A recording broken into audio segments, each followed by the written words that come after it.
So in this quick video, I want to talk about moon signs, right? I usually do horoscopes. I don't usually do videos like this, but I thought for a change, let's do something different. So let's talk about moon signs. Now we all have a moon sign, right? And a moon sign is what influences how we react emotionally, what nourishes our emotions. In short, it's our emotional makeup. Right? Because think about somebody you know, right? They might react very differently to the same situation than you.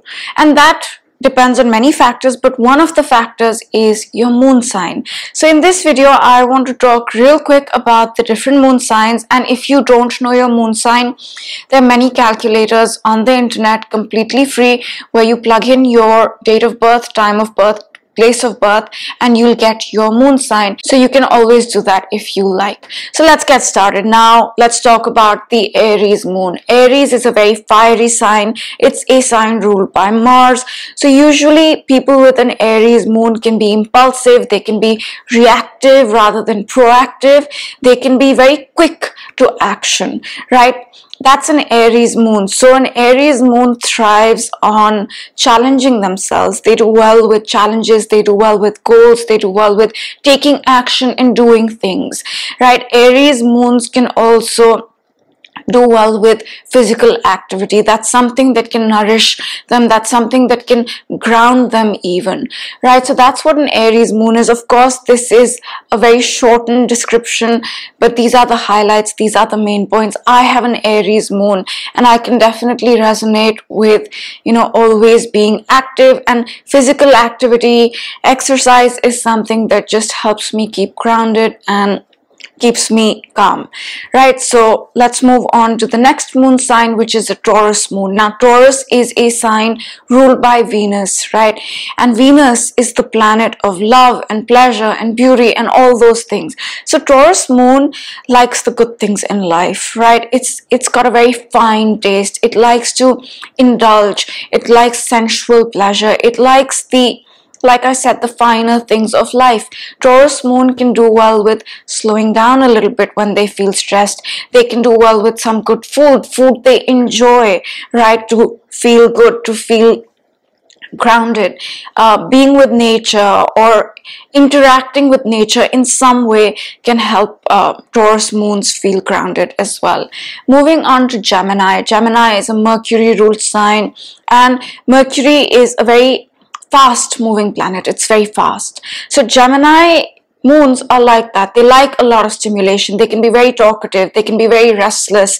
They can be they want to learn a lot of new things, a lot of different things. They want to try different things. So Gemini moons are usually doing something, thinking something, talking to someone, and they have a variety of interests, and doing multiple things keeps them engaged and occupied, and it also helps them out, right? Because that's what Gemini is, a lot of things together, a lot of little things.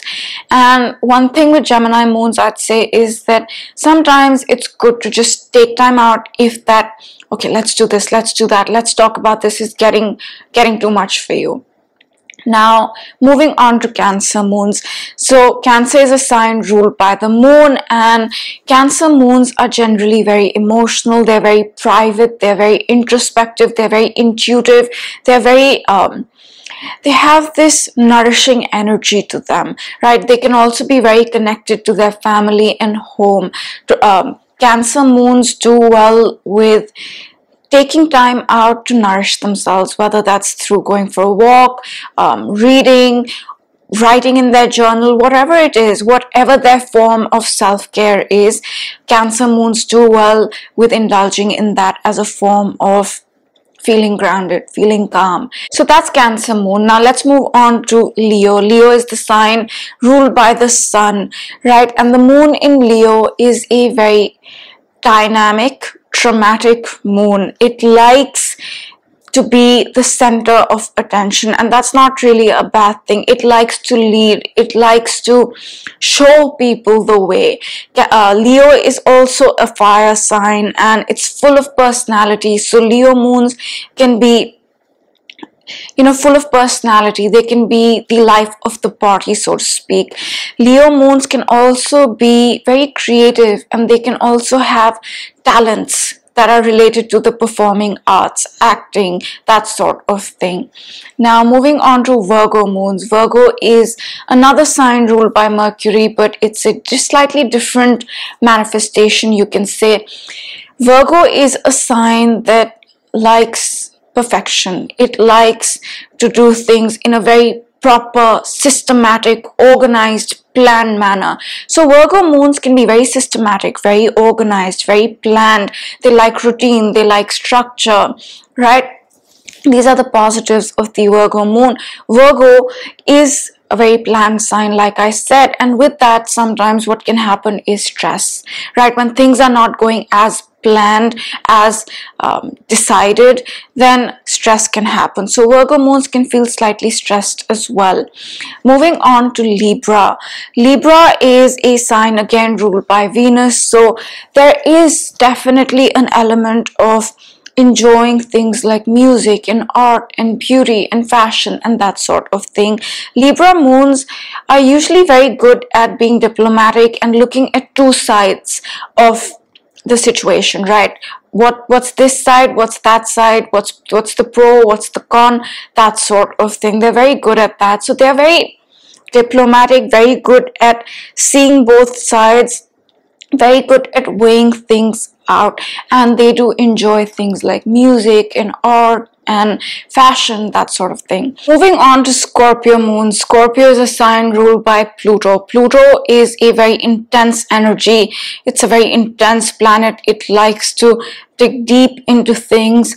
So Scorpio moons are generally very intense individuals. When they get emotionally involved, they get emotionally involved. They're very intense in their emotions. It's an all or nothing sort of approach when it comes to Scorpio. Scorpio moons are also highly intuitive.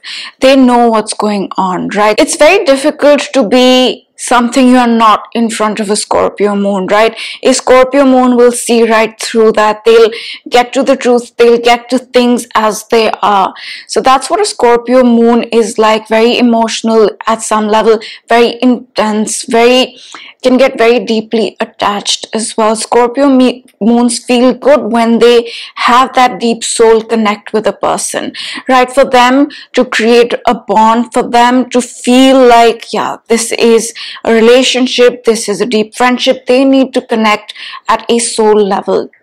So Scorpio moons generally are very, very intense, deep individuals and have a highly developed intuitive sense. Moving on to Sagittarius moons. Sagittarius is a sign ruled by Jupiter. Jupiter is all about expansion, exploration, knowledge, wisdom, that sort of thing. Scorpio moons generally are very optimistic individuals. They see the glass half full. Sagittarius moons like to explore. This exploration could be by visiting new places, by visiting different places, by meeting new people, but they like to explore. They have a very adventurous spirit. They're also very philosophical in nature, and they like to think about, talk about the higher meaning of life, of philosophy, that sort of thing. Moving on to Capricorn. Capricorn is a sign ruled by Saturn. Saturn is the planet that's all about hard work, commitment, decisions. So Capricorn moons can be very hardworking, persistent, diligent. They feel good when they achieve their goals. They feel good when they are in their structure, when they stick to their plan, when they achieve something. That's what makes a Capricorn moon feel good, right? That sense of structure and discipline and hard work and persistence. They feel good at a deep level when they do these things. Moving on to the sign of Aquarius. Aquarius moons. Aquarius is a sign ruled by Uranus. It used to be ruled by Saturn, but now it's ruled by Uranus. And Uranus is the planet of innovation and breakthroughs and progress and equality and moving forward, that sort of thing. It's a very progressive planet. So Aquarian moons have this very progressive, innovative attitude, right? They can be very unique in their thoughts, in their emotions, in how they connect, in how they develop their relationships. They can also have very unique sort of relationships. They're very unique in their connection with people, how they connect. So each Aquarian moon can be slightly different because they're very unique in how they connect with other people. Aquarius is also is a sign associated with equality, right? So they may have this streak of acting from a place of, okay, everything's equal, everyone's equal when it comes to their emotions, right? That can influence how their emotions play out, this deep sense of equality. Aquarius is also a sign that can feel the need to be alone from time to time. They need a lot of space, they need a lot of independence, right? Aquarius moons don't like to be tied down as such. They need their freedom, they need their space to feel like themselves, do what they like, be how they are. Being who they are is very important to their emotional health. Embracing who they really are is very important for their emotional health. Moving on to Pisces moons. So Pisces used to be ruled by Jupiter, now it's ruled by Neptune, and Pisces moons are generally very emotional individuals, right? It's a water sign, it's an emotional sign, very emotional, very go with the flow, right? Life's taking me this way, okay, fine. Pisces is also a sign associated with spirituality, with meditation, yoga, creative things. So Pisces moons can be very spiritual in how they connect with people, right? They might feel a spiritual connect when they connect with you emotionally, and to nourish their emotions, things like being spiritual, things like being creative, right? Creativity could be writing something creative, it could be music, it could be design. All these things nourish a Pisces moon. But overall, Pisces moons are emotional individuals, and being spiritual, being creative does nourish their soul. So in this short video, I just wanted to give you a brief overview on the moon signs, and just keep in mind that the moon sign is just one sign, right? We are a cumulative of multiple different energies, our sun sign, our rising sign, Mercury, Mars, different signs, right? And all these can come together to influence how we are as individuals. This is just one sign, it's your moon sign. So I hope you enjoyed it, and I will see you next time. Have a great day. Bye.